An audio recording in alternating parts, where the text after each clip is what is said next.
I became aware of the Refuge Center when I moved to Nashville, and I basically work in the entertainment industry, and my world was shut down because of COVID.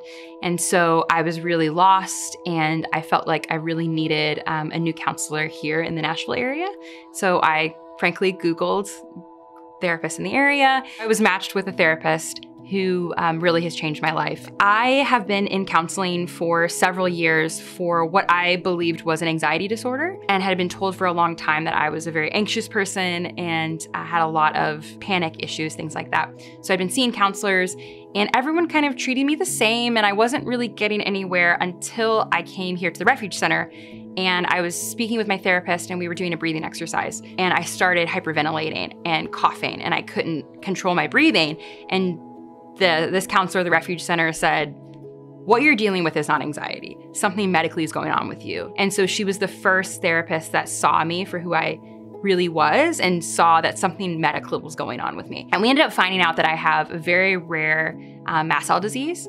And I have actually been chronically sick for most of my life, if not my entire life, and was getting sicker by the year. And it was because of my counselor at the Refuge Center that I was able to actually find physicians to start answering the question. So I actually came to the Refuge Center seeking help for anxiety, and I've stayed in the Refuge Center because of my chronic illness and kind of debilitating illness I have. So I deal with a disease called mast cell activation syndrome.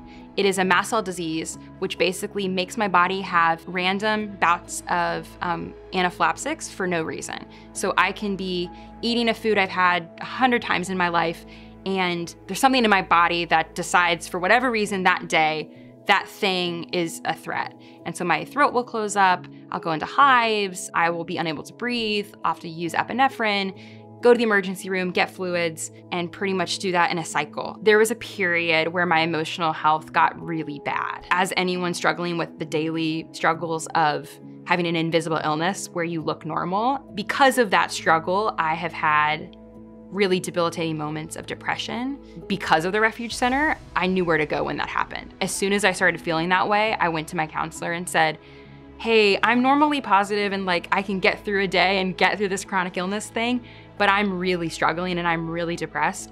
And it was like a flip switched in them, and they 100% focus on me. "We're gonna take care of you. Let's walk through this with you." So my therapist introduced me to a therapy called EMDR. I was a little nervous to do it because I had been told and I had heard in the past that it's very intense. It can make you relive kind of PTSD moments. It has ended up being the most powerful form of therapy I could have ever experienced. And I tell you, within the first session, I was remembering memories that I had stifled away from childhood, some traumatic memories that happened with my chronic illness journey. And we were able to kind of bring those to the surface and work through them. So in addition to EMDR therapy, we also do group therapy. And I met diverse women across the board who either deal with a similar cell disease that I have or have similar symptoms to what I have. And we have been able to support one another, discover that not only are we not alone, but there are different people in this town that struggle with the same severe illnesses. And the Refuge Center is what brought us together to find support with one another. So when I walk into the Refuge Center, I feel a wave of peace. It's almost like walking into a second living room. But I feel so comfortable here that I can truly be myself and just kind of let loose for 50 minutes once a week. I can just be cozy and comforted, and that's a really wonderful feeling. Hope grows at the Refuge Center because the counselors here, the staff here, they really care about you. You're not just a name on a piece of paper. You are a person that has a heart that they are ready to care for and ready to stand up with and become a better version of who you were always meant to be.